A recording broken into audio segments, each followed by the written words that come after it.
Сәлеметсіз бе? Автокөлік денсаулығын күту арнасына қош келдіңіз.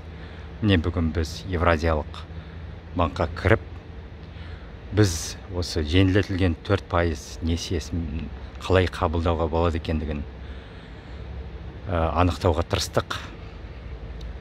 Яғни банк өкілдері маған жалпы айтып берді.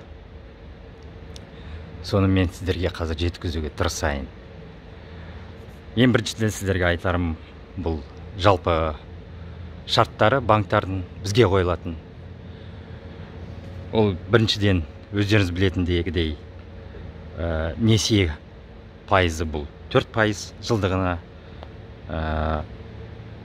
қаржылану көлемі 10 миллион теңгенен аспайды.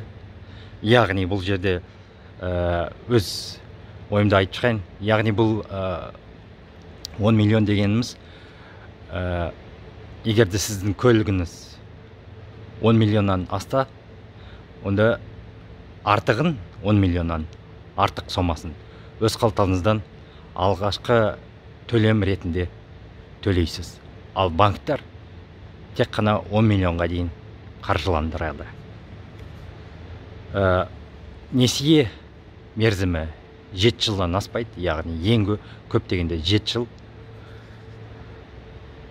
Алғашқы төлем бағдарламамен негізінде көзделмеген, яғни ешкім сұрамау керек. Айтқанымдай 10 миллион теңге тұратын көлікті алар кезде сіз ешқандай алғашқы төлем жасамайсыздар. Тек қана бұл жағдай келет, егерде сіздің көлігіңіз 10 миллионнан асса.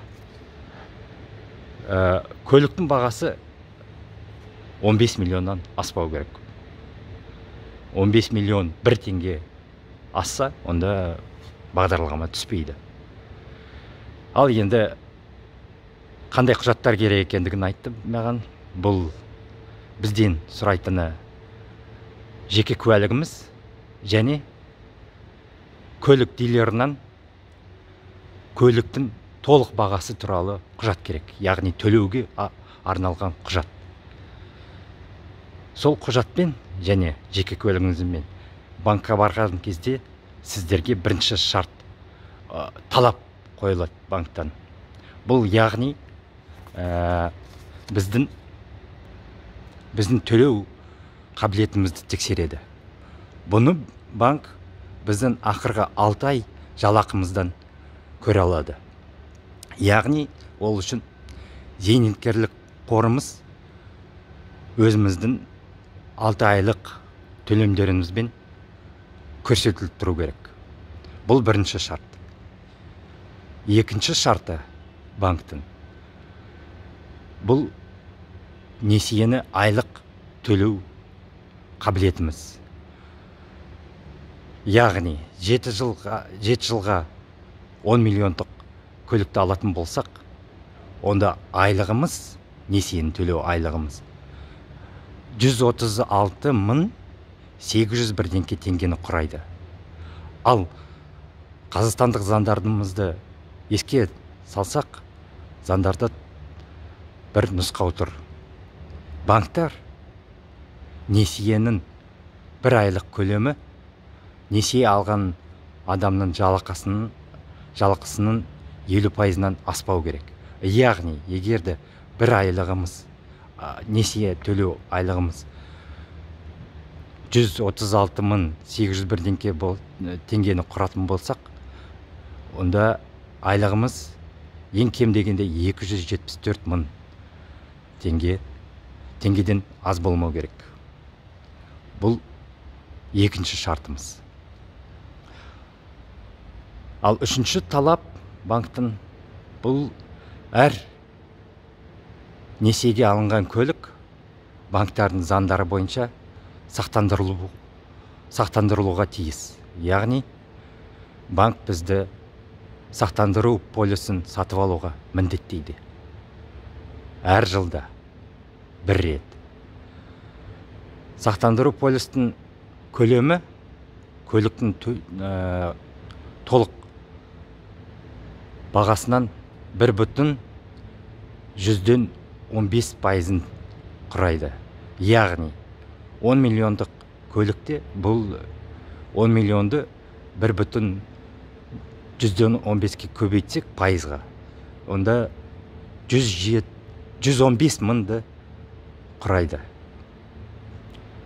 Сонымен 115 мыңды 7 жыл бойы әр жылда төлеп отырамыз. Ал егерде көлігіміз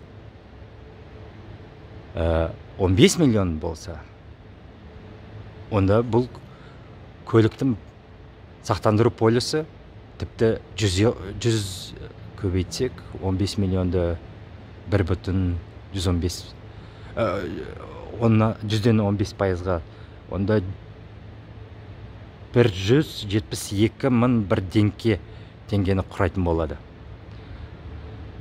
Демек, осындай шарттар банктан бізге талапқа қойылатын. Сонымен сіздерге айтарым, бұл мен тек қана бір банкты аралап шықтым. Қалған банктарды осыған ұқсас, Евразиялық банктың шарттарына ұқсас талаптарды бізге қоятын болады. Айтқанымда, Евразияға қыркүйек айында қосымша 10 миллиард теңгені бөледі осы бағдарлама қорынан. Сол себептен дайын отырыңыздар. 4 банкты тағы да атап кетейін. Бұл Евразиялық банкпен бірге Халық банкі және Центр кредит банкі, ақырғысы 4-ші банкі бұл Форте банк. Осы 4 банктарға барыласыздар. Сонымен қатар банк өкілдерінің айтуынша, банктар құжаттарды несиеге тек қана көлік күту уақыты 1 айдан аспағанда қабылданады. Яғни, мысалы, Hyundai дилерлерінде көлік күту уақыты жарты жылға дейін созылады. Бұл жағдайда Hyundai дилері сізге қашан 1 ай қалғанда, көлік күту уақыты 1 ай қалғанда, сонда сіз банкқа бара аласыздар. Ал жарты жыл бойы тоса тұрасыздар. 1 ай қалғанда барып шығасыз. Тағы да айтып кетейін. Ешбір банк гарантты сұрамайды. Ешбір банк 10 миллион теңге несие кезінде ешқандай алдын ала төлемді көздемейді. Осы бейне сіздерге пайдалы болса, ұнаса, бейнеге лайктарыңызды қойыңыздар. Бейне астына пікірлеріңізді жазыңыздар. Арнаға жазыңыздар. Жаңалықтарды болса айтып отырам. Әр біреуімізге, кім көлікті осы несиемен алам деп жүрген, армандаған адамдардың әр біреуімізге сәттілік тілеймін. Жаратқан ие сіздерге риза болсын. Әр күндеріңіз керемет өтсін.